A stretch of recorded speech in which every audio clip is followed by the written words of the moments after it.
Well, welcome back. He's got different clothes on. It's good we have There's a Okay. site called. a good crowd. So, everybody from council ready to start? This is the February the 22nd Vision Committee meeting. It's the 21st. That's right, it is Wednesday, 21st. We're going to talk about the deer in our town. And I would like to turn it over to Mr. Meisner, who is the one that has done the studying and the work on most of this. So, Mr. Meisner, would you go forward? All right. Need your mic on. I really haven't done any studying, per se. We've relied upon some information from the Division of Wildlife. But this is the process that we've had so far. Last month? A couple of members of council met with some Division of Wildlife people to just gather information in terms of what would be involved if we were to have some kind of a harvest of the deer in Canyon City. So I'm going to just kind of go over that information that came about from that committee meeting. It wasn't a committee meeting, but a meeting of minds, if you want to say. Once I've done that, then I think it's probably appropriate for the mayor then to take public comment and kind of get a feel for where are we at. And I don't know that you read the article that I wrote, but I think we could probably look at them in terms of bucks, Bambis, and pests. And we probably could split everybody into those three groups in terms of how they feel about the deer population. So I'll just move forward. But we met with the folks from the Division of Wildlife, and they just reiterated that it's Division of Wildlife's responsibility to manage the deer populations by state statute. And it's their responsibility. If I get any of this wrong, jump up. It's their responsibility to manage those deer populations by harvesting deer.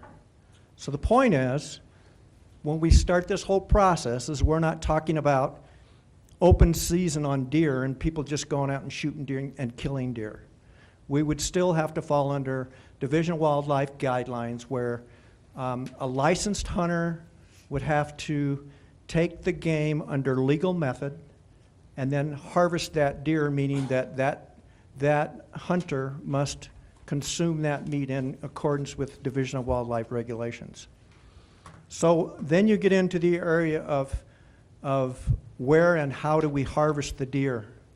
In that discussion, we felt like that it was probably appropriate that the area probably needed to be obviously residential, and it needed to be at least an acre in size. So that's kind of a parameter where we're starting. Where do we go from there? We're gonna work on that. Keep in mind, one of the things that DOW has conveyed to us is that they implemented a similar harvest program up in the Salida area.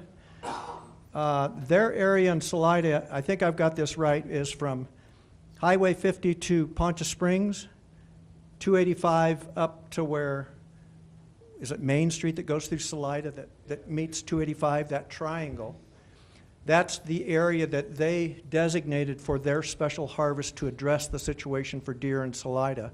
And that situation seems to be working in Salida. So DOW is suggesting it would be easiest for them that if they just did it with did the whole program with what I'm going to call a normal rifle license. Don't jump out of your seat, but keep in mind that city ordinance forbids you to discharge a weapon or an air gun within the city limits. So you take a normal rifle license and now you look at city ordinances, and the only legal harvest method that we could have would be with a crossbow, a recurve bow, or a compound bow. So we're limiting that to basically a form of archery other than how you would classify a crossbow. We then talked about how do you account for stray arrows, and DOW's suggestion is that any shooter would have to be off of an elevated stand, and I'm going to say of approximately 10 feet, but somewhere in that range to kind of minimize sitting out in your patio with a cup of coffee and have an arrow whiz by you was the intent of that whole process. We also discussed alternatives. I'm going to say generally the information that we got in terms of contraception methods, you might read some articles. If you Google that, you're going to see a lot of information there, but you need to watch because most of those contraception programs were with white-tailed deer, and they were in much more controlled situations. The other concept that I had some interest in was some form of contraception with the bucks.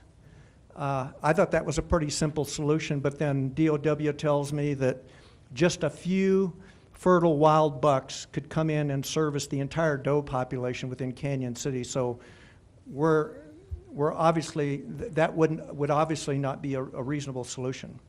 The other option that I'm sure some people would like to see is relocation, where those animals are downed and then relocated somewhere else.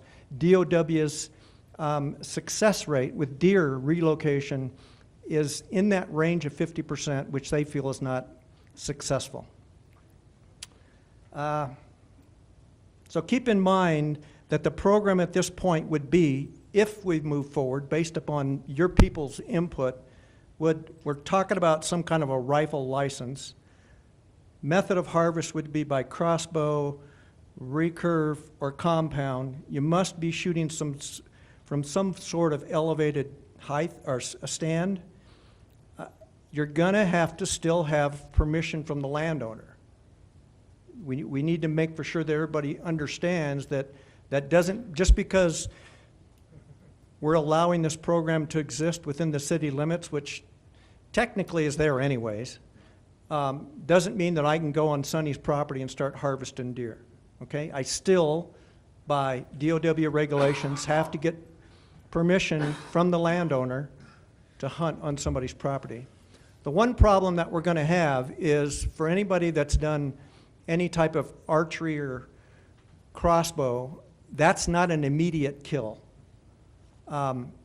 You're most likely not going to shoot your animal and have that animal downed immediately. Okay? We have to look at reality in terms of that animal has to bleed. The problem is, I shoot him in my yard and he moves over to Mark's yard. Now I've got to deal with that situation in terms of, one, getting permission from Mark, and hopefully Mark will allow me to go on there. If not, I just had another conversation with Zach that we're probably looking at a situation where DOW would probably have to be notified so that DOW could step in and kind of help negotiate that whole thing and get that animal retrieved. Any thoughts, Tony? Did I leave anything, Mark? No, I think you did a great job, and look forward to hearing from people. So I'll turn it back over to the mayor. Just Okay. just real quick. You said in the residential areas, there's a lot of ag areas within Canyon City too. You said something about residential area, and I just wanted to see if, like the bigger fields and such that are ag. When you were talking, you said residential area. Well, and that's because the information that came out, we wind up using that residential term, but that's one of the things we'd have to specifically identify as to where are we going to allow people to hunt, and how do we identify that? I think it'd be easier to say where they're not going to hunt, like school property, da-da-da-da-da. Maybe, I don't know, but I don't know. the I concept just threw is, that out there, and I didn't want a confusion, as to saying, okay, only, R1, 2, and 3 can do this. I think the concept is, my neighbor is an archery hunter, and ideally he'd like to sit on his back porch with a cup of coffee and be able to down an animal in his backyard and make it nice and simple. But I live on Beach, which is a close residential area. That's probably not appropriate in that situation versus, just for example, the open field across from the fire station on 15th and Central, or something like that. So we need to all come to a consensus in terms of where does it make sense to allow people to harvest if in fact we're going to move forward. So with that said, Mr. Mayor. Thank you. Okay, we have people that have signed up to talk, and there are sheets back there. First one I have here is Sonny Smaller. Would you like to come and address us? Yeah. I'm getting hearing aids on Saturday, by Okay, well, you're going to have to do this now. Go ahead. I've got a couple of comments to make. Number one, I am for reducing the deer population, and I don't know how many people are actually originally from here, but many years ago, we didn't have a deer problem. This is a fairly new situation, and it's a serious one at this point. I have one question or one thought that's troubling me. A deer stand is something I thought made sense if you're in a forest. If you're in an open field and I'm up on a 10-foot ladder deer stand, I think it would be pretty hard to get a shot at a deer. I don't think they're going to come very close to my deer stand to get a shot off. I can understand the safety situation if you're in a small lot. It's very important. If you're in a field across from the fire station and it's 20 acres and I've got my 10-foot ladder there, I'm pretty sure I wouldn't get a very good shot off at a deer because they're going to be at the opposite end of the field or somewhere else. That's kind of an aside. I do support reducing the population. I think it's very important. And if the DOW can help us with figuring out the details, that would be appropriate to do that. So Okay. that's my Thank- 2 cents. thanks. Thank you. I'd also like to add that we did have in that discussion, I was at that meeting as well. The DOW has also said they would give help to residents on what not to do to encourage deer and maybe what not to grow or what they don't like. I know my wife insists they love to eat red flowers, and she doesn't like that idea, so now she has nothing but yellow flowers, and now they like yellow flowers as well. So there are other They love precautions. tulips too. Yeah, but along with that, the residents, there would be a way that they would educate people on what would be deterring the deer. Yes, Sonny? I bought 7 bushes from Dean a couple of years ago that were deer-proof. Now they're about this tall. So, okay, Mr. Mayor? yes. Let me expand on the mayor's comment that Zach had forwarded or sent me, he didn't forward it, he dropped it off at my house, some information from CSU in regards to different vegetations. I'm understanding that Tony's given that to, Misty's going to work on that. Aside from what we do with this, I think that part of the program will move forward in terms of us putting some information on the website that will help educate residents in terms of likes and dislikes of deer vegetation. Okay. I also have, once a month, the mayors of the county, there's 6 of us, meet. And also, last time we had the mayor from Silver Cliff there. And they had a harvest in Silver Cliff. And did you know about that? Yes. Okay. Whew. I thought I was going to rat him out. And they harvested 40 deer, and they were quite happy with it. So, so either way, we'll decide, or we'll have a discussion on it. Dean Brady. Is Dean Brady here? There he is. Come on out. He's the guy selling the trees. Deer-proof trees, right? Yes, sir. Well, thank you for having me. I'd like to kind of expand a little bit on what they were talking about a little earlier with the mayor of certain plants that are deer resistant, which is getting fewer and fewer all the time. Like Sonny had said, in the years past, there wasn't many deer, and now there is a huge amount of deer, and it is affecting. I own the garden center here in town, Brady's Garden Center, and that is affecting our business. People are just not planting plants like they used to because they're just afraid the deer will eat them. We do have deer sprays, and those work very temporarily. They work well, but you got to keep reapplying. You know, as to your point of deer-resistant plants, just a quick note, anything that blooms blue is deer-resistant. Take lavender, Russian sage, there's a lot of different things there, so that's just a good form, but even those things now that were deer-resistant in the past are becoming less deer-resistant now. So I am very in favor of the harvesting process. You know, I do live in the city also, and I do have a larger acre parcel that I would be more than happy to take deer there or have someone come and do that in order to lessen the population. You know, we also see a lot of what happens with the deer. Just about a month ago, the deer that was caught on the mansion fence. I mean, that was very gruesome to see. That's the thing that we need to kind of get those deer populations down. The deer resistance, like I said, geraniums that are red, you know, in the past, they never ate them. Now that is candy to the deer.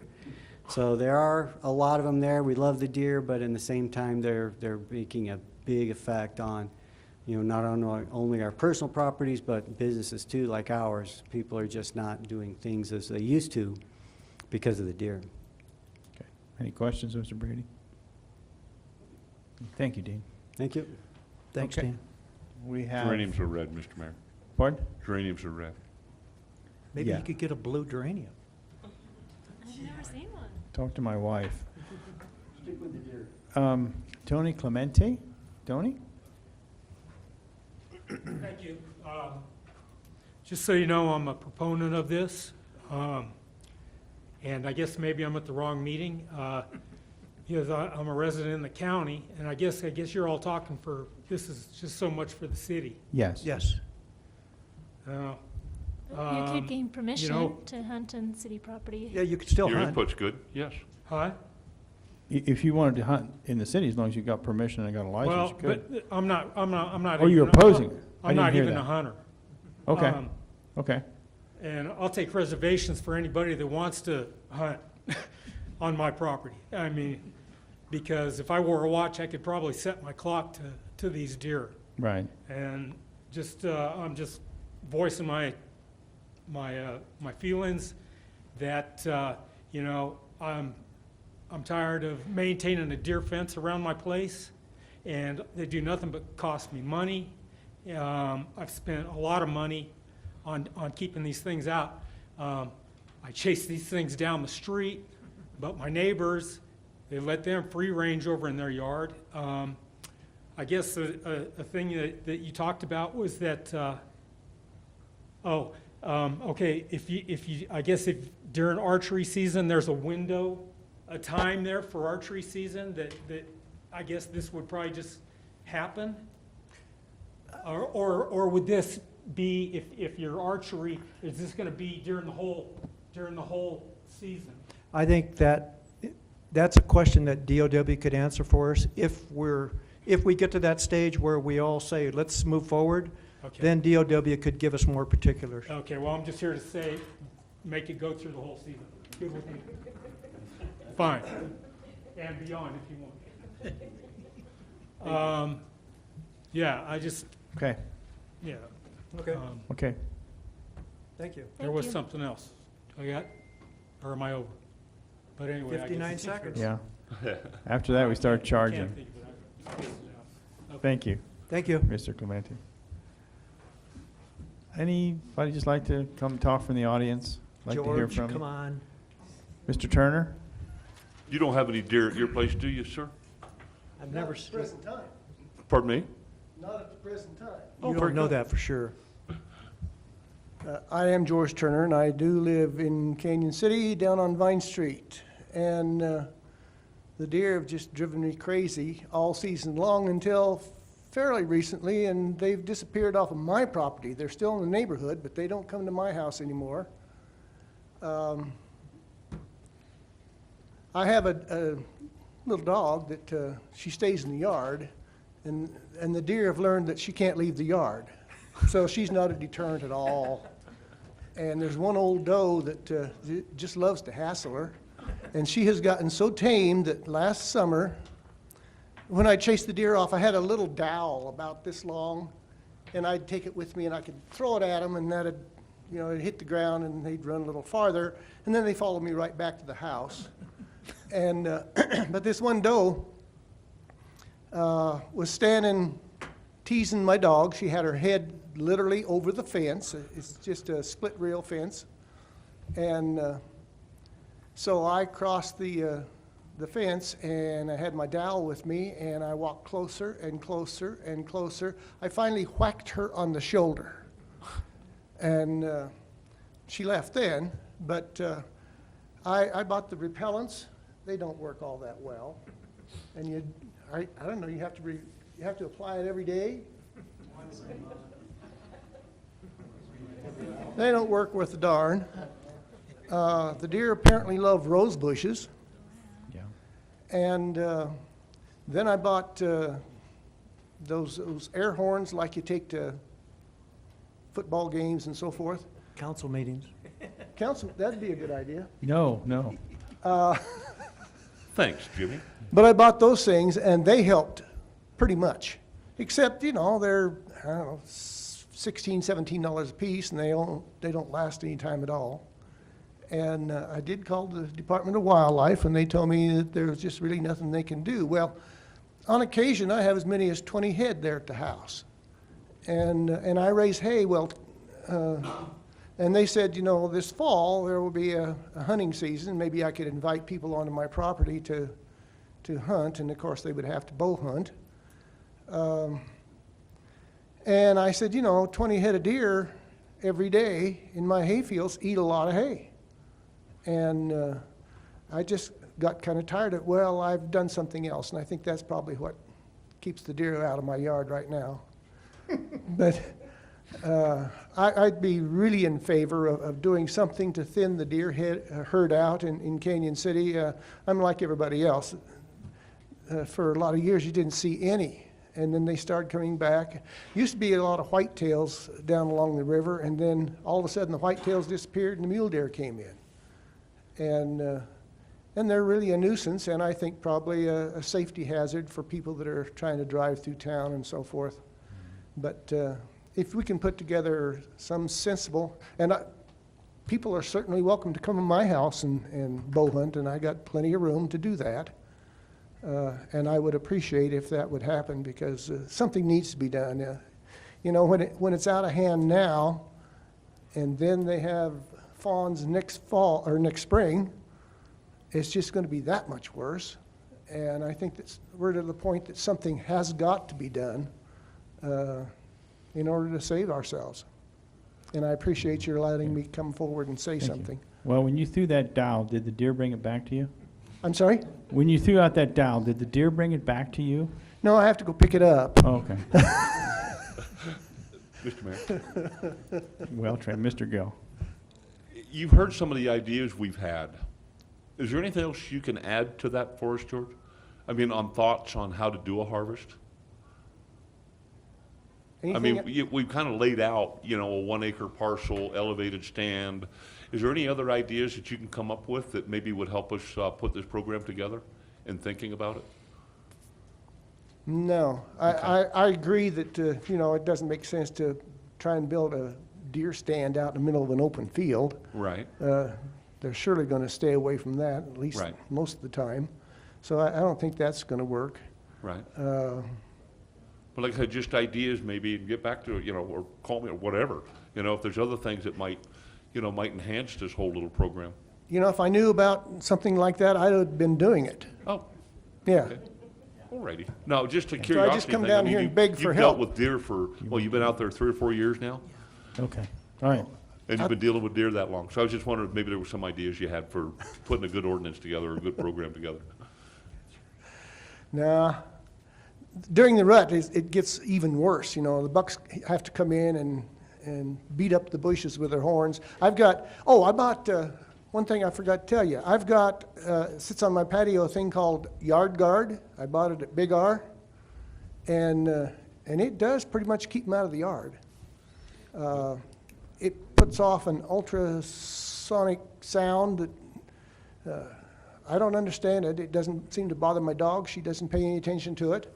But it keeps deer out of the yard. It keeps skunks out of the yard. And that's important to me, too. Yeah. And rabbits and all kinds of small animals, it does keep them out of the yard. Okay. So that works. But just for us, I think it covers 4,000 square feet. Right. Yeah. Okay. Thank you, George. Thank you. Thank you. Thanks, George. Mr. Hamrick, did you have a comment? Well, just a thought on, you know, as we proceed down here, there's some feedback that we're going to need, I believe, from DOW, and that is, how are they going to manage the boundaries of the hunt? I mean, if this is a city policy, is there some opportunity here for us to be able to maybe work with the county and make this a county-wide thing? Maybe there's, the members of the council have had more experience here than I have. But it never hurts, From the gentleman who lives in the county. it never hurts to ask, and it Yeah. doesn't hurt to see if there are some opportunities to work together. I mean, this might Right. be a really nice one. And my other thought is that for people that do have larger parcels of property, you know, and it's kind of a question, does it have to, do you have to have a deer stand if you How have far a will larger, a stray arrow fly? larger Yeah. piece? My other thought about deer stands is they make good shade. We have bushes, tall bushes in our yard. The deer love to get under there in the summer, so if you've got a deer stand, they may like the shade. Yeah, well, I think some history as well. We all are, and myself included, contacted by people that are going through problems with deer. Collisions with cars, people hitting them, and actually them running into the cars. And so it's not driven because, it's driven because it's a problem.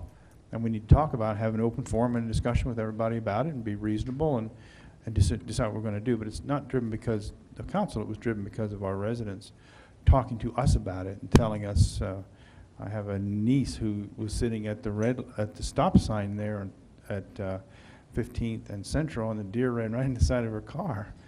A dumb deer, but still a deer hit her car. So that's why we're here talking about it. It's just a reasonable approach and what that might be. So, Mr. Meisner?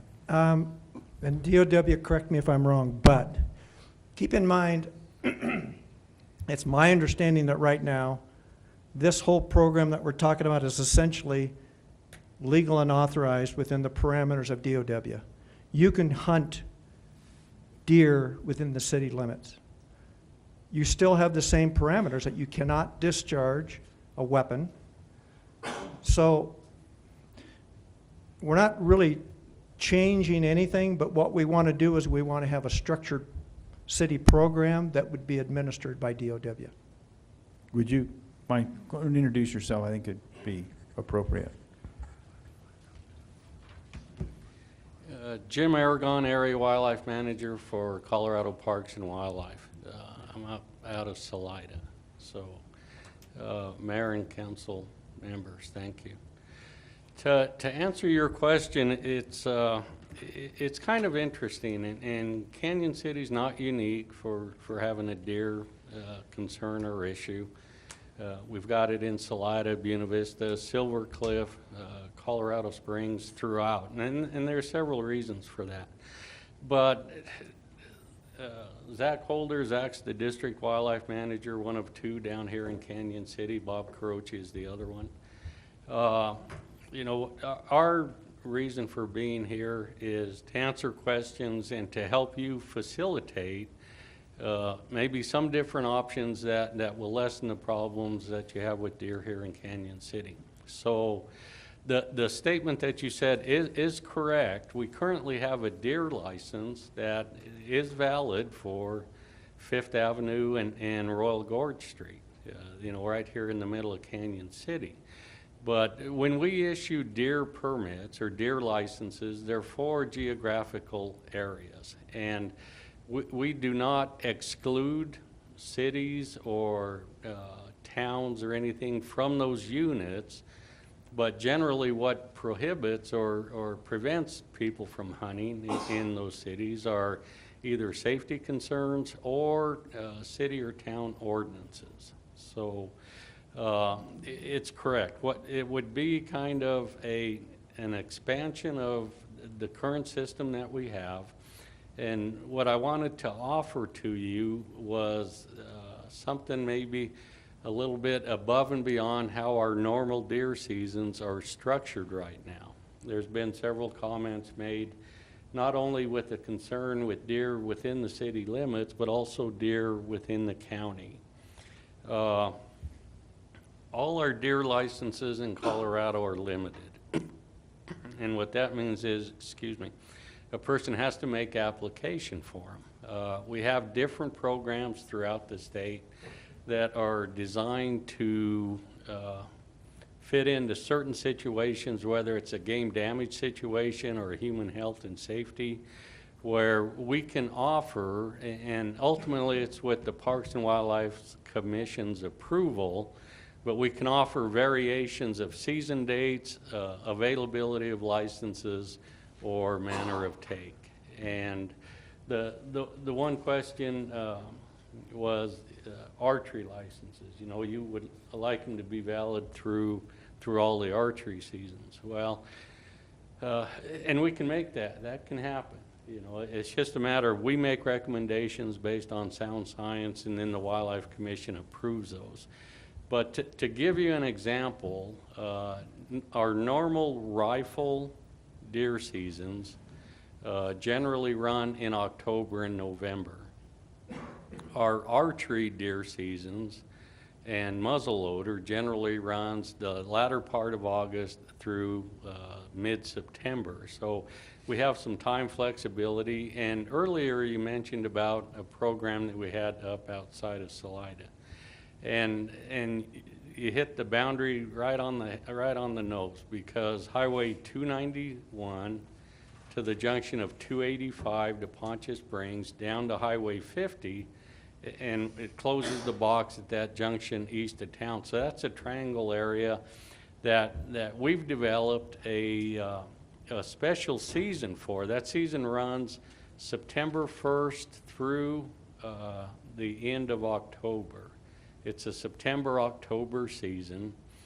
It doesn't preclude any of the other seasons that we have currently going on, but we issue a license specifically for that geographical area. And the reason we structured it for September-October was because that way we have less of an impact on migrating deer or deer that may be coming into the area because of bad winter conditions or just natural things. We are trying to target deer in close proximity to Salida. And the majority of people that utilize that license hunt on the outskirts of town. Salida City Council hasn't gone through with allowing deer harvest or deer hunting in town, even though we do have a license that's valid there, but city regulations prevent that. So what we're here to offer is, you know, some flexibility in season structures, permit numbers, locations. You know, it would be easy to sit down and look at a geographical area in and around Canyon City where we may want to offer a license that either runs for an extended length of time or outside the regular hunting seasons, and give that opportunity there. And you were correct when you said that our recommendation was for a rifle license. We have several designations for hunting licenses: rifle licenses, archery, muzzleloader. And the reason we recommended a rifle tag was because then that allows manner of take from the rifle and everything lesser. And so that's when we talked about, you know, a crossbow, compound, or recurve bow. Whereas if we went with a straight archery tag, we would be limited to a legal manner of take archery, which would only be a compound bow or a recurve bow. So, you know, we're upping the manner of take a little bit and not losing really that much of a safety factor or consideration with that license. So those are several options. You know, we can look at different season dates, we can look at different permit numbers, how a person acquires those licenses, and then geographically, you know, where do we want to offer this hunt that would have a positive impact on some of the problems that people are suffering here in Canyon. Jim, and it's by permission of the owner. Yes. Would that person have to show proof that they have permission from a specific owner? You know, we have, as an agency, we have private land only licenses that are only valid on private property. We don't require a person to carry proof of permission or having that permission prior to applying for that license. that can be something that the council may look at. But from an agency standpoint, word of mouth permission, if we ask somebody, do you have permission to hunt here, and they say we do, we take them at their word on that. Okay, thank you. Mr. Meisner? So, we've had some questions about the elevated stand. I'll at least say the deer at my house on Beach, if I had an elevated stand, they'd probably knock it over. But would we have the flexibility of saying that, you know, if your hunt area is less than an acre, you have to be on an elevated stand. If it's more than an acre, you would not have to be. Would we have that flexibility, or what's your thoughts?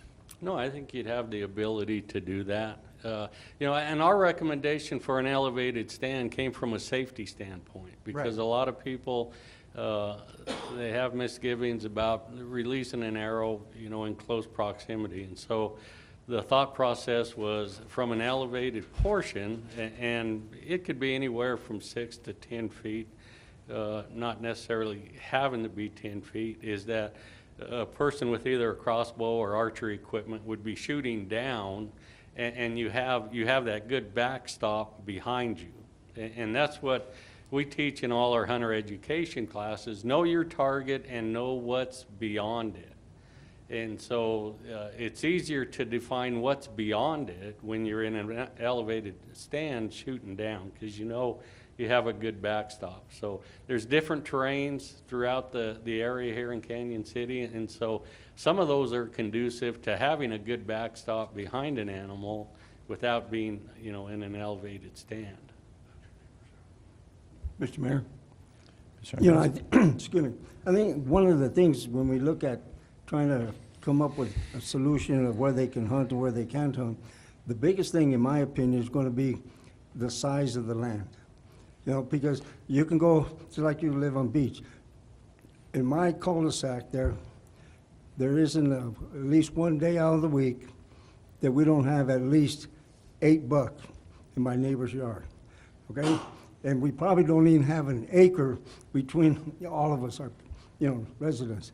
So I think that land restriction with what we devise is really going to be crucial, you know, because there's not very many 1 acre properties in the city, but there's a lot of Beach, Cherry, Diamond, and Cottonwood, and all this other stuff. So, you know, I think that's one of the things that is really, really we have to look at when we try to design something. I guess what goes along with that is, and I'll go back to my neighbor. My neighbor has wood fencing, which potentially would be adequate backstop. So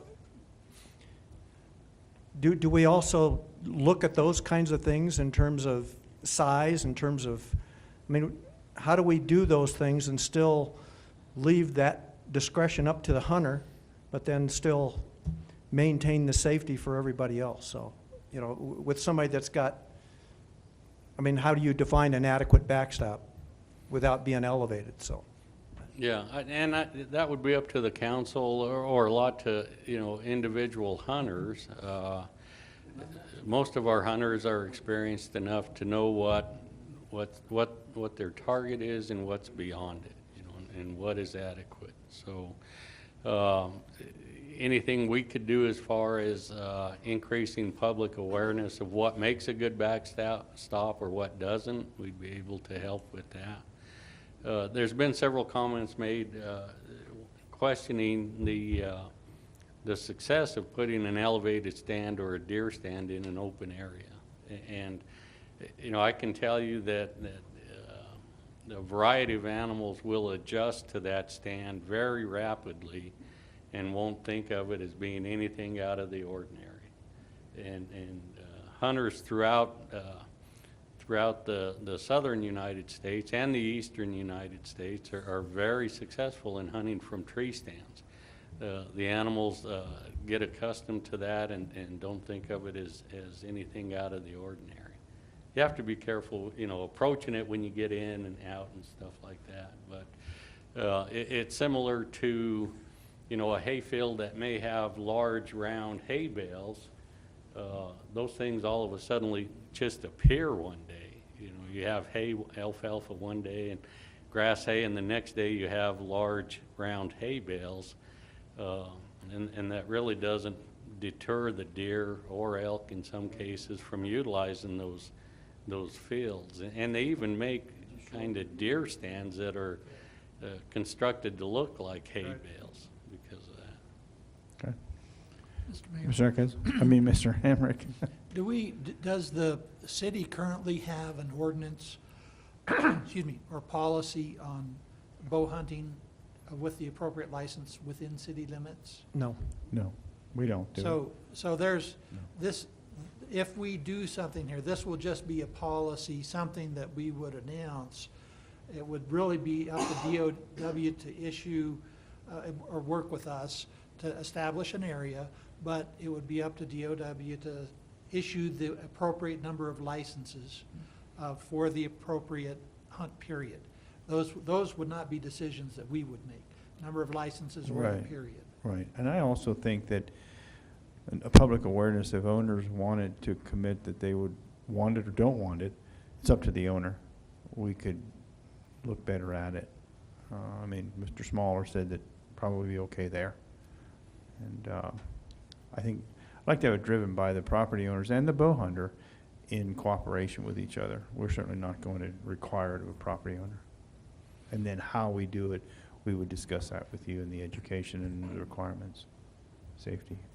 I'm from Pennsylvania, and we did the stands. The young kids drove the deer to them, and they shot them. I never got up in those stands because I was always walking in the field. Yeah. So, And just a point of clarification for Colorado law. A person does need to have landowner permission to access their property to hunt. Doesn't have to be written, it can be verbal, but that contact or that permission does need to be made. We've talked a little bit about the different kill methods, and that's what you're doing. You're killing deer with archery equipment. When you shoot a deer or an elk or any animal, you cause that death by sudden trauma. It's the impact and the energy transferred from that bullet into the muscle mass or the vital organs of that animal. When you shoot an animal with archery equipment, and we have a legal requirement that you have a broadhead of a certain size on it, the death of that animal isn't caused so much by shock or trauma, but it's caused by that animal bleeding out. It may bleed internally or externally, but it's the loss of blood that ultimately causes the death of that animal. So, like we talked, you know, sometimes an animal will get hit with a bow, with an arrow, and not even react to it. You know, it's like sometimes when you cut your finger, you realize something's wrong, but you know, and then you look down and you see it bleeding. But sometimes they'll get hit with an arrow and they'll run off for a little bit, and you always do run that risk of that animal going across a property line onto another property. So it's the hunter's legal requirement to make an attempt to reduce that animal to possession and for human consumption. If that hunter goes to the next door neighbor, whether it's a 1 acre field or 2, and the neighbor says, you know, I don't want to let you on to retrieve the animal. I've only had that happen a couple of times. And the hunter has made a legal attempt to retrieve that animal or reduce it to possession. There is not a legal requirement for the adjoining landowner to allow access on. And as an agency, there's nothing that we can come back on. Either the landowner denying access, that's a property right, or the hunter that was unable to retrieve that animal. So the fear that, you know, I'm going to lose a property right from this, or I'm going to have hunters all over me without my permission is not there. That can be addressed. And like I say, I've been with the agency for a little over 33 years now. And in most times when an animal crosses property lines and goes onto adjoining properties, you know, most people are pretty reasonable. about that in allowing access for the retrieval of that animal.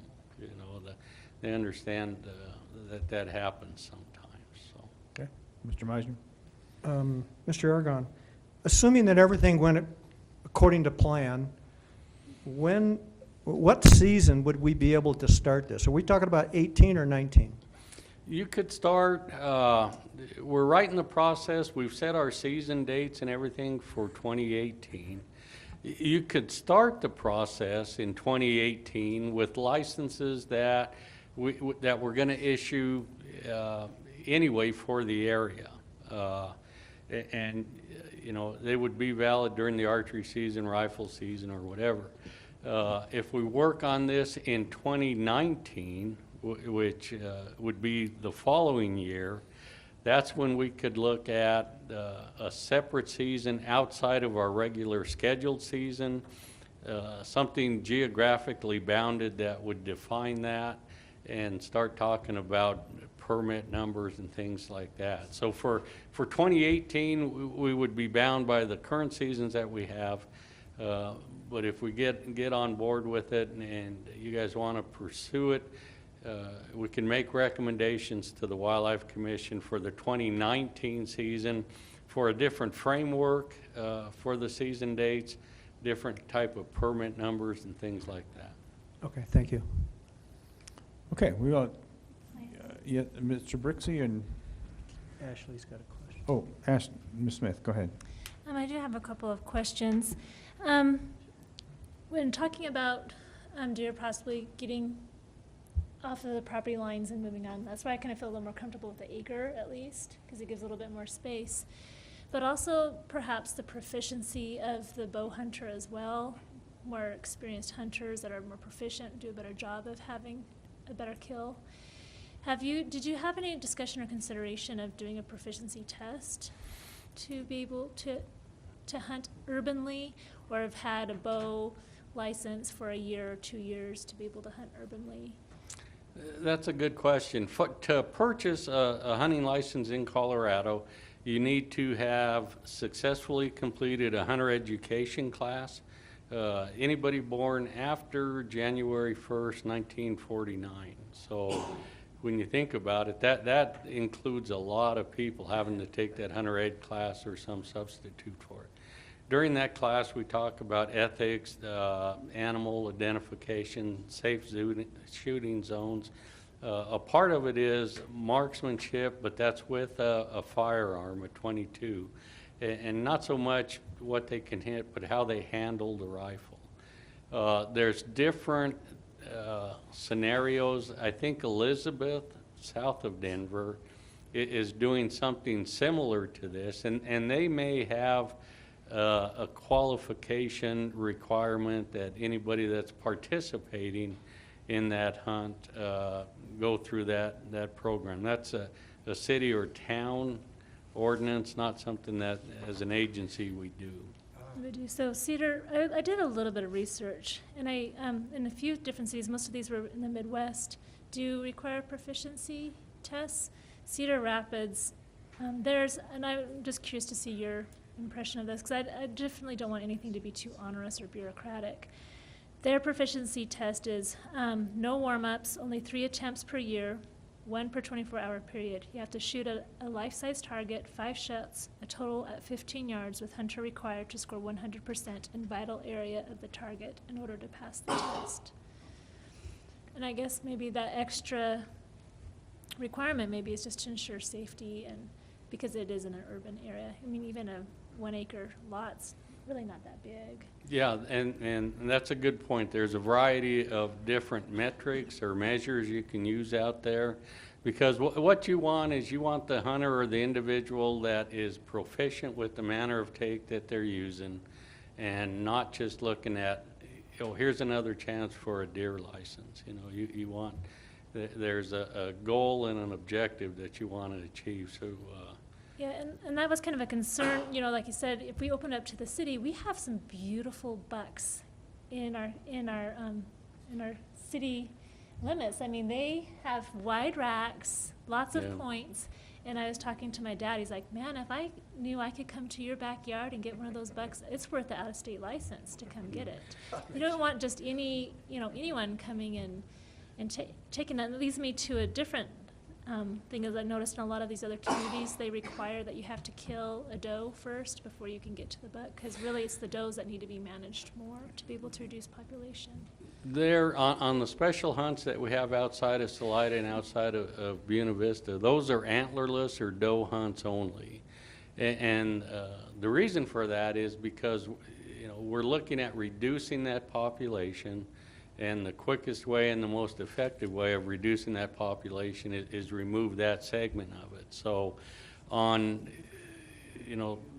probably the recommendation would be if we go with a different license allocation or a different season or a geographical unit, that those licenses be antlerless or doe licenses.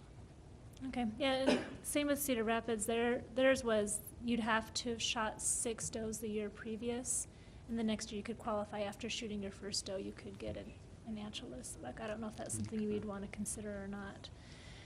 They also had a number of hunting rules just to reinforce to the urban hunters to follow those guidelines.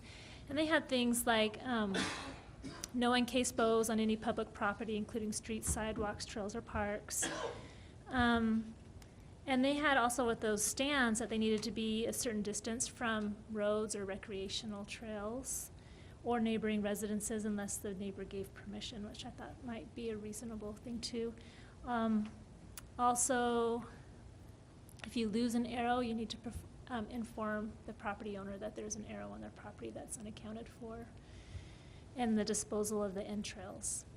And I don't know if those are things that are already in a program for urban hunting, or things that we might want to consider. We can learn from other communities. Yeah, those are things that the council may consider. Those requirements really a hunter wouldn't be bound by those requirements currently under Colorado law if they were hunting out on the national forest or out in the county or, private property where they had permission. So those are things that the council may consider as far as reasons for safety and concern and things like that. Or maybe just to ensure success of the program in general. Yeah. In that respect. I was also curious, do you have any idea how many deer Canyon City or the heirs have per square mile? I don't. Any estimate I give you right here would be a guess, and I would hate to do that. We've never done an in-town survey on deer. We've done it there in Salida. And you have to, I kind of caution when you do that, because the timing of the year is going to influence the number of deer that you see in town. Mm-hmm. Okay. I think those are my questions for now. Thank you very Okay, much. thank you. Okay, thanks, Mr. Aragon. Did you? Just a quick comment, that on the citizen survey that we did, it was 59% of the people that responded to the survey, or 59% of the respondents was positive relative to doing some kind of harvest program. And again, that's still real iffy. I think we still have to poll everybody and get grouped together and try to determine, do we move forward? Because one of the things I'm going to request from the mayor is to make for sure that if we've got anybody opposed to this, that we make for sure we get those comments today. Okay, Mr. Brick, thank you, Mr. Aragon. Thanks, Mr. Aragon. Brixey?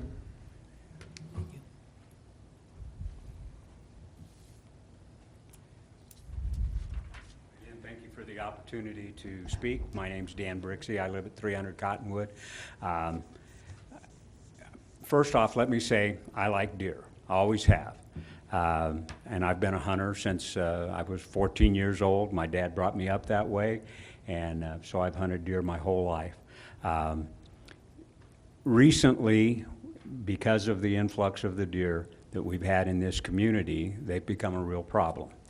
I own a piece of property that's just a little over 2 acres, and I'm just north of McDonald's Avenue. So I'm your city resident in the middle of the city that has a tremendous deer problem.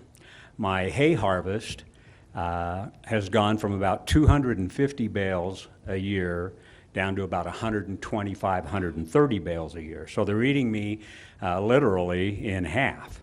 That becomes costly. If you figure $8 to $10 a bale, that adds up to some dollars.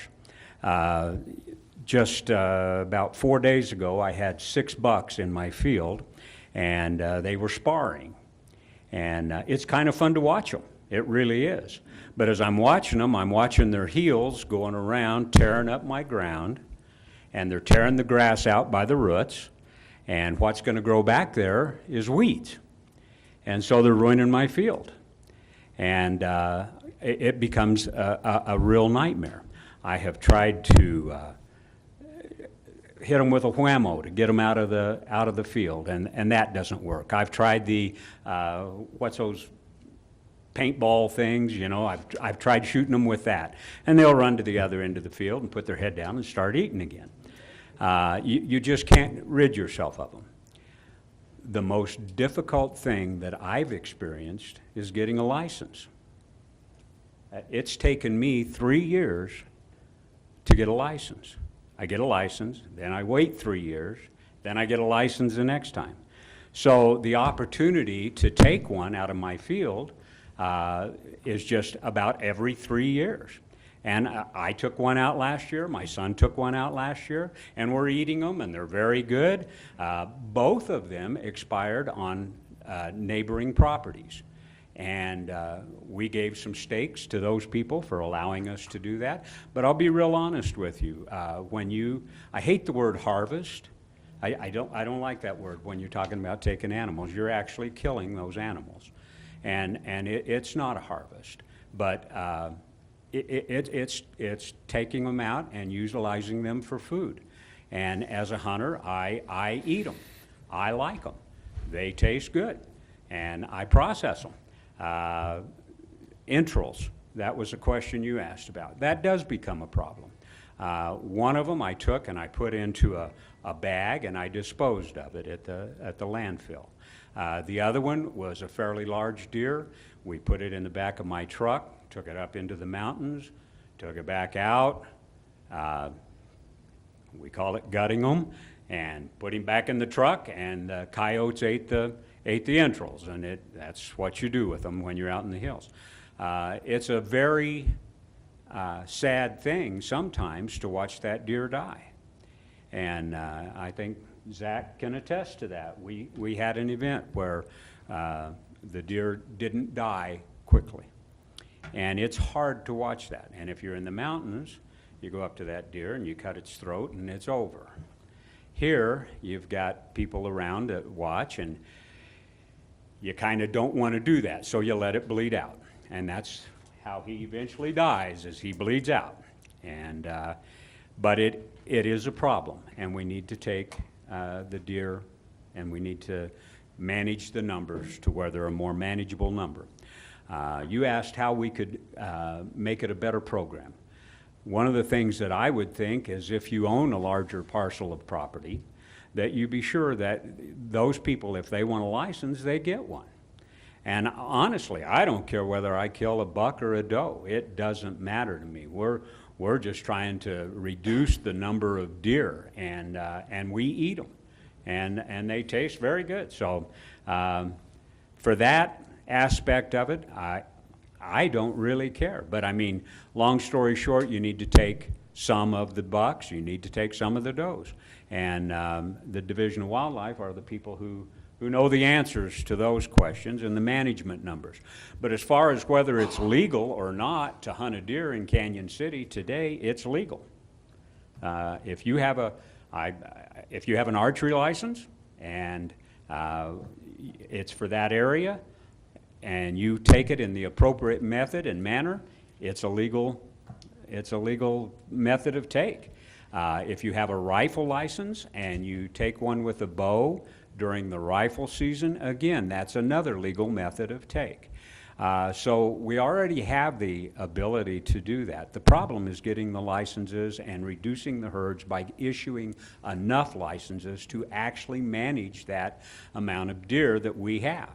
And somehow, that's how the city can help facilitate this harvest program being successful, is to take an adequate number out. Hunting does it the best way. People get to utilize the meat. It doesn't cost the city a penny. People actually pay money to buy their license and go hunt those deer. So it's a win-win for the entire community. And I know my wife grows a garden. They eat her garden up. We put that deer stop on, and that just lets us identify whether it's a big deer or a little deer that's eating her crops. So, you know, there's not much you can do to stop them, and other than take them out. And so I'm a large proponent of us doing this. I've had some history with it. I would certainly like to be able to at least take 2 a year out of my field, and that would help. And I would certainly, if I've taken one and somebody else has a license, I would let them shoot one there too. So, for what it's worth, that's my opinion on it. Okay. Thank you very much. Thanks, Dan. There was Thank a you. lady in the back. Would you like to approach? Tell us your name and address or name. My name's Peg Colgate, and I am a resident here in Canyon City, and I'm here to speak on the opposing point of view.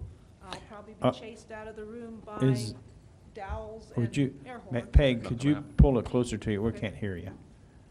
I said I'm speaking on the other side of the issue. I figure you should need to hear both sides of the issue. You have a lot of people for the hunting, and I'm more against it. And again, maybe air horns and owls chasing me out of the building. But just some items I would like people to think about when they're making these decisions. One is you've mentioned that private landowners have the choice of whether they want people on their land or not. But when you think about it realistically, for example, I border Mr. Smaller's land. I'm very near Mr. Brady's land. If I tell someone, no, I don't want you hunting on my land, but they shoot a deer in the neighboring field, it jumps into my pasture to die, I can't tell someone not to come in and take this dead or dying animal. So really, I don't have a choice. My land is going to be hunted on whether I want it or not. And that would be true with people with even smaller areas. Another thing I think we should think about is how are we going to police or control these things? You've mentioned some of the regulations about elevated blinds and only hunting with certain bows and arrows, things like that. Who's going to check that? When you have traditional hunting licenses for wide areas of the national forest, it's no big deal. Someone goes out in that region, they hunt anywhere they want. When you're talking about a town with little individual plots, is someone going to come and say, okay, you are hunting in an okay spot, this is not an okay spot? Who's going to monitor that? No one's going to be there. Who's going to come and say, yes, your blind is okay, it's the right height? Who's going to do that? I mean, is there money to pay someone to do that? Is there staff to do that?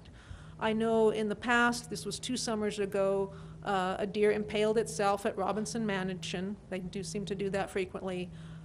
It was 7 hours before I could find someone to come out and do something with that, at that point, dead animal, because our wildlife folks are all based out of Salida. When I finally got hold of Salida, they said, well, we only have one guy and he's busy. So there was just no one to police that. So that would be an issue. Who's going to regulate these things? Another thing I think you should think about is the time frame. If you pass these ordinances or make regulations or recommendations, does that open it up forever? Okay, forever and ever it's going to be okay to hunt in Canyon, or are we going to have a limited time? This season we need this, next season we don't. Councilman Smith brought up a lot of good points. I really appreciate her doing her research on this. But again, your skill level of your hunters.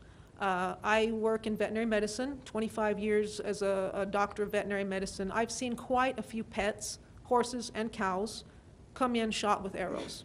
Now, some of this is malicious damage, people just doing it because they're cruel, but not every hunter who has a license is good at hunting. They're not all going to be accurate with what they're shooting. So when you're in an urban area where you do have pets and even kids, is that always safe? So I think, you know, how do we ensure that the people who are hunting are good hunters? You mentioned the qualifications to get a license, but for one example I can give you, I worked with a young man. He was from out of state. He'd moved out here. His friends were taking him hunting. He was so excited. He had his license, his legal license. He was going hunting. Last statement of the conversation, now what does an elk look like?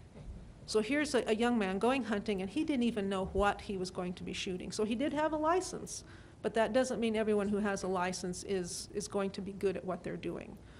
You had asked about perhaps other methods of controlling deer. There is the third option that no one has brought up, hiring professionals to cull the herds, paying them to do that. Someone you know can shoot, hit what they're aiming at, kill it when they hit it, and then be done with it. Not put licenses out to random people. And then another thing that Councilman Smith had mentioned is the exact numbers. I agree with Mr. Smaller. 25 years ago, there was no deer in town, and it was a really exciting thing to see them. Now they're all over. But I have about 3 acres. I border the river. Deer go through there a lot. There's much fewer deer this winter than there was last. And there was fewer last winter than there was 2015-16. 15-16 was a huge amount of deer in my area. Now, I don't know, are they just moving? Are the deer that were in my yard 2015-16, the 8 bucks that are dancing over there? I don't know. Animal populations, as the wildlife people know, are cyclic. They go up, they go down, depending on resources. So is there really an excess number now or not? And I wondered if we have any numbers, past numbers, current numbers. It sounds like we don't. So those are just some things that I think maybe we should consider before we plunge ahead with admitting licenses in the town. And then there's the little issues, again, of other management issues. A friend of mine used to work in a meat processing plant down in Durango, big hunting area, and they laughed because every day they'd get 2 or 3 animals in during bow season with a bullet hole, kind of hard to hide when you're butchering, with an arrow stuck in it. People aren't always going to follow the rules. You mentioned about entrails and things like that. I have found those on my land. There they are. The hunter's long gone. You can't do anything about it. I don't want to dig up a bunch of intestines and do something with them. So there's a lot of issues with hunting in town that I think make it different than hunting out of town, and maybe we should think about those a little bit more. And so that's all I had to say. Okay. So. Mr. Meiser? And I think DOW could maybe correct us, but I don't think the professional hunting option would be allowed in the state of Colorado. Maybe Mr. Aragon could clarify that. Currently, we don't facilitate that, cull hunting or things like that. We are mandated to manage the population of wildlife within Colorado for its residents and its visitors. By state statute, one means of managing wildlife is through the issuance of hunting and fishing licenses. So I've talked to my supervisor, regional manager Dan Prenslow for the Southeast region, and although that's not off the table completely, I think the preference is to utilize the other tools available to us first before you go to that routine. It's very expensive versus having somebody do it at no cost, but it's not something that we currently look at. Ms. Smith? And maybe you can answer a question for me too, and maybe for Peg as well. Peg, thank you for your points. I think it's going to be really important moving forward that we take a lot of these things into consideration.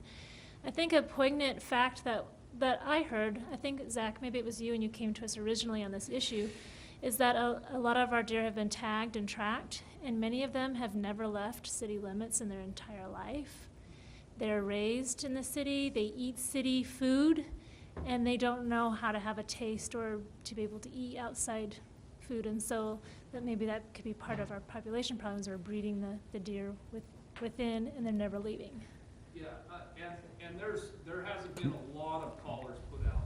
I would say somewhere in the range of 5 to 8 probably, but we have seen where in some instances those deer have gone long distances back to their summer ranges. But the majority of those we've found that they stay right here in the Canyon City proper, whether it's city or county, you know, Lincoln Park, whatever. Right. There's quite a few that stay right here throughout their life. And I have another question. I don't know if it's you or Zach or Jim that might be able to answer this, but do we have a program in the city or county now where hunters could donate their harvest to the homeless shelter so that can be used to feed the community in other ways? You know, we do have, as an agency, we do have a program where hunters can donate legally taken animals. There's certain requirements of it.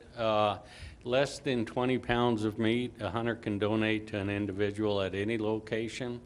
If it's more than 20 pounds of meat and not at the recipient's home, they have to have a like license. Both individuals have to tag it. Cut and processed meat can be donated in any amount at any location at any time. And I know there's areas in the states where local businesses have cooperated with processing those animals for donation out to you know, different individuals, either income requirement or health requirements or shelters or things like that. So there are ways to facilitate the donation of that meat if the individual doesn't want it. Okay, and another question I have in some of the research I did is that some of the urban harvesting programs that they did indeed find that collisions with deer did in fact decrease. Have you found or done any sort of sound science involving You deer know, the collisions? best example of that probably would be the Air Force Academy north of Colorado Springs. Back in the early 90s, they had a high number of deer vehicle accidents on base. So they instituted a deer hunt. It's highly regulated. It's certain number of permits and a certain time frame. And deer vehicle accidents, as a result of that, a reduction in deer numbers have gone down drastically to where they're probably less than 10% of what they had prior to instituting the hunt. So that's one success story locally that I'm aware of, yes. Oh, thank you. Jim, I was just thinking about your relocation program, and I don't know if you saw the picture that was taken in Lincoln Park of a 5-point buck that literally jumped into the bed of a truck live, and I thought, well, there's your relocation program. It's gotten Must have so been red bad, they're flowers in the jumping back in the of the trucks, truck. they're ready to go. Just take them straight to the, I missed that one. to the butcher. There was a deer mounted on the front of my truck, but not on the back. He was alive and I had and one that cost kicking. me close to $8,000. Well, I think Salida could use more deer. Well, they already have theirs under. They don't. You know, it's interesting, and a side note, because a lot of people say, well, why are they in town? You know, and you look around and there's a big variety of different habitats within town, a lot of food source for them, and there's not a negative repercussion right now for them deer to be in town. They're perfectly content. I was born and raised in Salida, and as a young child or growing up, we never had deer in town, never saw them. I was a district officer in Trinidad for 15 years. Trinidad's very similar to Canyon City in that the Purgatory River runs right through the middle of town, similar to the Arkansas River running right through the middle of town. And, you know, I don't know, it's not a scientific study on my part, it's more anecdotal of things that I've seen. But growing up as a kid in Salida, we didn't have a leash law. All the dogs ran loose. And it was after I left that they really started enforcing the leash law. And you know, there's a negative reaction there with a dog off leash and a deer coming into town where they chase them out. And I think that interaction really kept deer out of towns, you know, 20, 30 years ago. As a district officer for 15 years in Trinidad, I got 2 calls about deer in town. And quite a bit different than Salida or Canyon City, where at night you'd see more dogs in town than you would people. You know, a very laxed leash law. And I'm not endorsing that, but what I'm giving is an example of maybe one reason we got to where we are now. It's just dynamics have changed a little bit, so. Does the, would a deer, what about predators? Do we have more mountain lions? I saw one walk down my alley. I was, They're in Dawson Ranch, yeah. Will Somebody comes that- up and trees them. There's a possibility of it. You know, I don't know that you'll see a large influx of lions or coyotes or things like that. Deer or mountain lions do eat deer, and so it's not unusual probably to see a deer that's been a lion killed along the river or on the outskirts of town. That's been my So, experience around Salida. we're not gonna import mountain lions then or anything like that? We're not gonna import mountain lions or anything No. like that? Okay. No. So, Jim, can you reiterate, maybe for the benefit of the public, why we are pursuing a possibility of a deer harvest in town beyond protecting our flowers? And we've already mentioned because of car collisions and the dangers involving that. Why is this important? Why do we need to have this discussion? Well, I think, you know, if you use science and manage wildlife to the benefit of everyone, the hunters and non-hunters alike, residents and non-residents alike, when we talk about why are we looking at facilitating Canyon City maybe doing something like that, it's because of the request of the people. You know, what's the demand? And it's kind of a two-edged sword with deer, my experience. People either dislike them strongly or they like them strongly. But you run into a situation where you're kind of in an unnatural situation. Things seem to be out of balance a little bit. And there's not only an economic loss to the people, whether it's ornamental flowers or businesses, dented automobiles or things like that, but we also look at the human health and safety issue of it. I know in Salida, I've investigated several instances where does with fawns were very aggressive, either on dogs or individuals, and we had to address that situation. So from a human health and safety issue too, you want to keep that balance. But those are the reasons, you know, that we're here, and Zach and I are here today to help facilitate what direction you guys want to go in, and offer what tools we can assist with and can help the community with. Okay. Mr. Meisner? This is kind of more in response to Peg's at least questions or statements. I live on the north side, obviously, and it's my assumption that all those deer that were down in your area are now on the north side. I mean, there's just a tremendous number of deer on the north side of Canyon City. You can't go up on North 9th or Central on any given point in time of the day without seeing some deer. The other thing that I would assume would happen relative to the length of the program and harvesting is that potentially, if we move forward, the first year may have a harvest of 100. As DOW looks at those numbers, the second year may be 70. And 5 years down the road, to keep things in check, we're maybe allowing 10 or 15 as, you know, as balancing that whole process. So I could see it being a long-term program. The difference being in the future, the numbers would be substantially different. But then again, that would be a DOW decision in terms of managing that population. Okay. Thank you, Mr. Aragon. Mr. Haworth, would you approach, please? That's your turn. You raised your hand, didn't you? Or were you just stretching? Mr. Ainsworth. Ainsworth, I'm sorry. Why did I call you that? I thought you were just stretching. I do, Mr. I do. Sorry.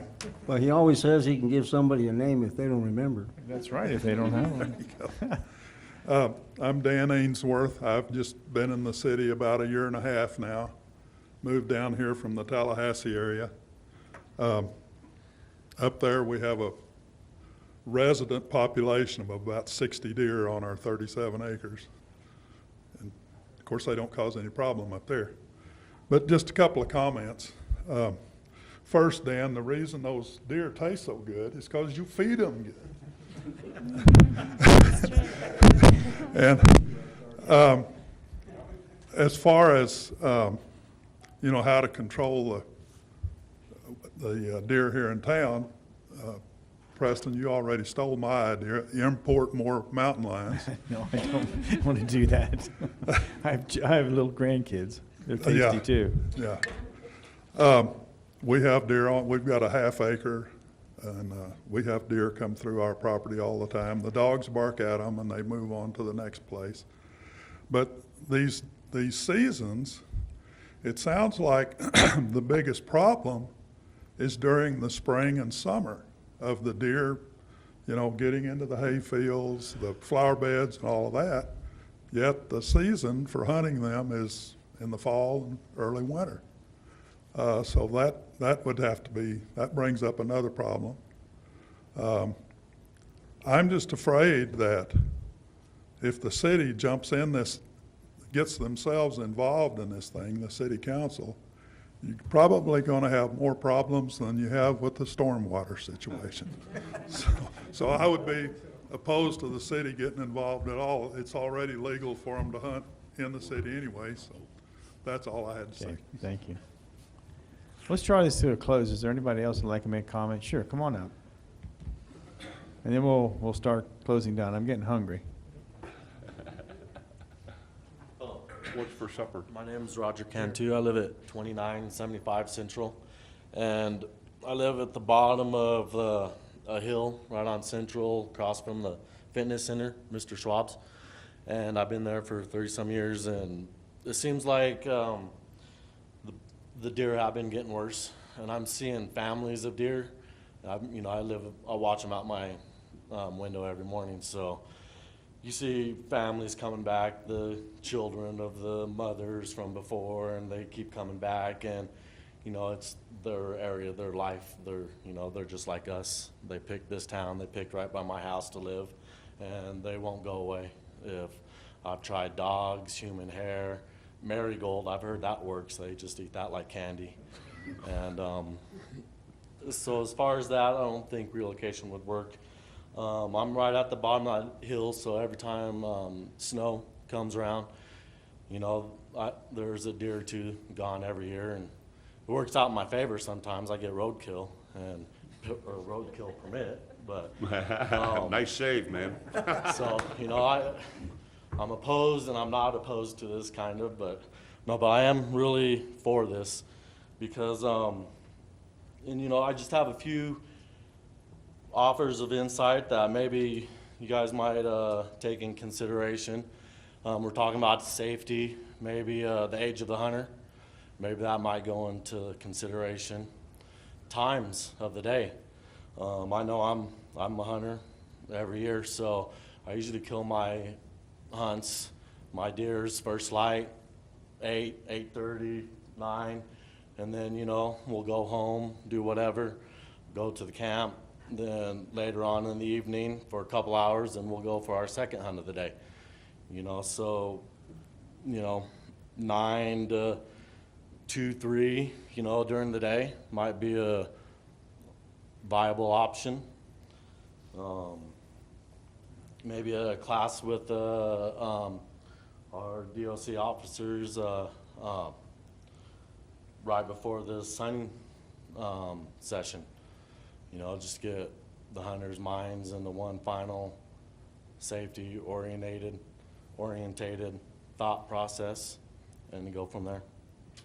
That's about all I have. Okay. Well, thank you so much. Thank Thank you. you. Thank you. Let's try to draw this to a close. Anybody any quick comments? Okay. Council, do we continue on? Do we have a further discussion or start putting parameters on it? Well, you know, I think we've started it, and I think we need to continue looking at it and see if we can take the comments that were made for it, against it, and everything else, what the Department of Wildlife had to say, and go forward and see if we do have a solution. I think to get away from it now would be the wrong thing. So let's continue to work at it and see what we can do, and hopefully, the only thing I would look at, the one comment that I thought was good, let's focus on 2019. Okay. You know, that gives us a lot of Time to time get it right. to work on stuff. So I would say let's focus on having something for 2019. Okay. Mr. Gill? Another thing is, I mean, we've only heard one negative comment. I think that this is gonna be probably published in the paper, am I correct? I would be interested to see if maybe they might put something in there where, they could email the city hall or whatever, what's a substantiated email or something, if they have a negative position or an affirmative position, and that way we could kind of poll the general public. Is that something that makes sense, that could be done? Because it's, a lot of times, so many things happen, and we have a meeting based with, 30 or 40 people here, and then things come up and hit us in the face later on. So give this just, a couple of weeks or something, for people to, put their personal opinion in with an address or whatever, because I don't think it's that controversial that somebody would want to do it anonymously. But, kind of seek input from the entire public rather than the people that can take off at 4 o'clock in the afternoon and come down here and visit with us. Sure. I believe that I would like to, since Mr. Meisner has spearheaded this, let's, as a council, filter the information via email to Mr. Meisner, and he can then put the list together, and then any comments that we would receive from, at City Hall or from us, we can funnel it to him and then go from there. I'd Like say I said, I'd probably just like to get- regulate social media comments as well would be a good. Social media comments and just, get the general opinion of the public as a whole, rather than, people that can take off at 4 o'clock in the afternoon and come visit. Sure, that's fair enough. I Mr. think Meisner? what makes sense is considering what I'm going to call the perceived consensus of this group, it would then make sense for Misty to put together some kind of a media package that we could then try to work the social market. Sure. Social Chris- media, yeah. Christie. Christie, something like that, You're Christie. getting like me.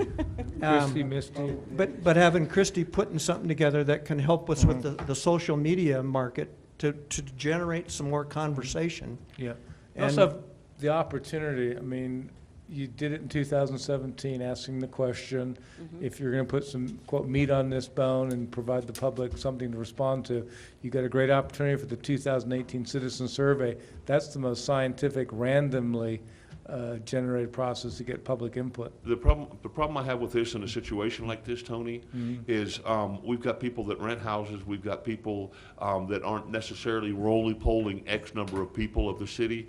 I'd like to make it very open for anybody that has an opinion on this to generate that to City Hall, to City Council, Yeah. so we can make a good decision. You can do both, Yeah, but because that's we did the more, preliminary on the last Yeah. one, and I think that led us in a direction of 59%. And that told us that, okay, fine, now let's open this up for discussion. And like I said, I'd like the input of more people and the opportunity of more input of people that not only rent properties, people that live here, that might not get one of our 1,500 or 1,600 surveys, because there's a lot more people than that in Canyon City that deer affect or they're in love with, one of the two.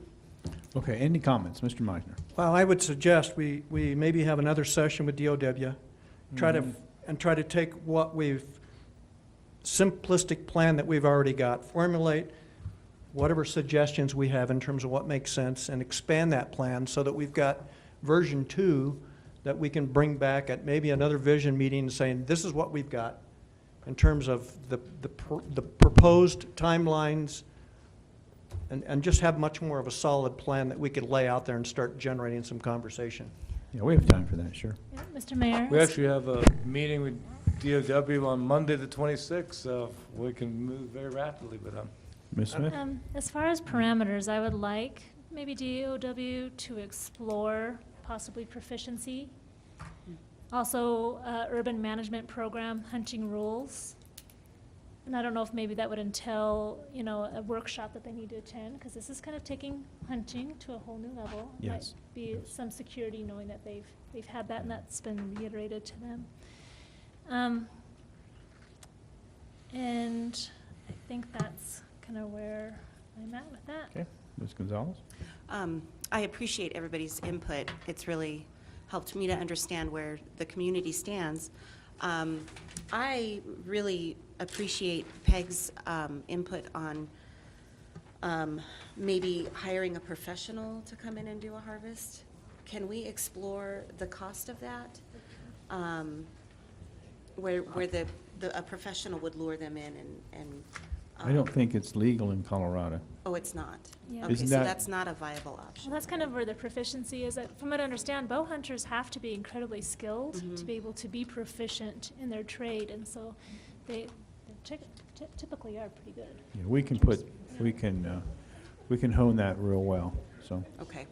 okay? Any comments? We done? Any other directions from council as far as what kind of program we want to have the DOW to bring back to us next time? I got a bunch of notes. I got a bunch of notes. Okay, so maybe do we need to channel those to you, Jim? Yeah. Sure. Because, I mean, we'll get together back with DOW, give everybody some time to mull this. I think the 26th is a little quick, but No, just to continue the dialogue and discussion with them, but I think we could bring back to the council within a month a more robust plan and course that the council and the public, again, can provide input to. right. Right. So I Okay, think if we're going to do an education thing and restriction thing, I'm understanding that has to be a city rule thing versus a DOW rule thing. correct. They would do it. So if it was a city rule, would you be the one that implemented that, or would the city be in charge of implementing that? It'd be Councilman Smith. Yeah, proficiency requirement would be a council-initiated action. We could make recommendations on what that may be. Enforcement of that would then fall on the city versus on us. So if that was too burdensome, do you think if there was a requirement, let's say that you had a bow hunting license for so many years, a year or 2 years or whatever, that you would have a recommendation of how to weed out the more experienced hunters versus the novices? Yeah, with the hunter's permission, we could provide information as far as the number of licenses they had, number of years that they were archery hunting. But that is with their permission. And then that also would be a city council requirement or enforcement on that issue as well. One thing, Jim, we do offer in Colorado, in addition to our regular rifle hunter point. education classes, we do offer a more specific bow hunter education class as well, which goes into more marksmanship with bows, the safety with bows, and those types of things. So it's more specific to bow hunting than the broad rifle hunter education class that most people will get. And if that's something that you guys would be interested in making the requirement on, I think that's something that would be very easily done. That say, hey, you must have a bow hunter education certification before you can do this. Yeah, that's an excellent point. that'd be the- Actually. I've seen skipped people over that's been that bow hunting also. for 10 years that don't know which end of the arrow to That's put right. out. Yeah. So Yeah, I but don't we- think the like years Zach of the said, we license is do gonna make have- a difference. We do have an archery-only hunter education card. And a person under this scenario would actually need both our rifle hunter ed and the archery, if you were to look at that as a requirement. And the reason for that is because that archery-only hunter education card allows you to purchase or buy only an archery license. And if we were looking at issuing this program under a rifle tag and any lesser methods, with the mindset that it would be utilized as a lesser method, they would still need the hunter ed, the regular hunter ed to purchase that like that. license. But Yep. that's a Already there, good then. suggestion. I like it. Okay. Did the archery certification, is that different than the bow hunting education certification, or is that one and the same? That's one and the same, Okay. yeah. Okay, we done? All right. Toast. Well, thank you all Thanks, for guys. coming. We really appreciate it. Thanks for your input. you, So folks. we're done. I mean, if you know somebody that's opposed, have them get a hold of me.